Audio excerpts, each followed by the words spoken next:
দুর্দান্ত স্বাদের এই রেসিপি একবার হলেও বাড়িতে ট্রাই করবেন। খুবই সুন্দর খেতে, অল্প টাইমের মধ্যে বানানো যায় আর মুচমুচে হয়। সন্ধ্যাবেলা চায়ের সাথে বা সকালে গরম ভাতের সাথে খেলে একদম মুখে লেগে থাকবে, বারবার চাইবেন যে এই রেসিপিটা বানিয়ে খাই।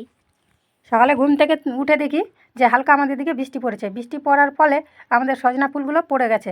তো মা মেয়ে মিলে ফুলগুলো নষ্ট হয়ে যাবে, তো একটা সুন্দর রেসিপি করা যাক। তো ফুলগুলো কুড়িয়ে ভালো করে ধুয়ে পরিষ্কার করে নিয়ে চলে এসেছি। আধ ঘন্টা আগে আমি ভিজিয়ে রেখেছিলাম মটর ডাল আর আতপ চাল, তো ওটাও বেটে নিয়েছি। তার মধ্যে দিয়েছিলাম দুটো কাঁচা লঙ্কা, আদা আর জিরে। তো এবার দিয়ে দিচ্ছি পরিমাণ মতো লবণ, হলুদ, কেটে রাখা পেঁয়াজ কুচি। এগুলো দিয়ে আবার ভালো করে মেখে নেব।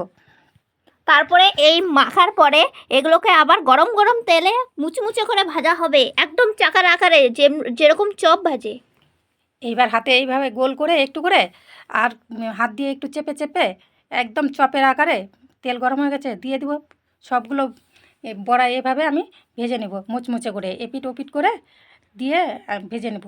মুচমুচে লাল লাল করে ভেজে দিলে কড়কড়া হয়, যেন মুখে দিলেই কড়কড় করে আওয়াজ করে। আর সন্ধ্যাবেলা চায়ের সাথে এই বড়াটা খুবই খেতে সুন্দর লাগে। তো একদিকে হয়ে গেছে, আমি এই যে অপর দিকে আবার উল্টে দিচ্ছি। উল্টে আবার মুচমুচে করে ভেজে নেব।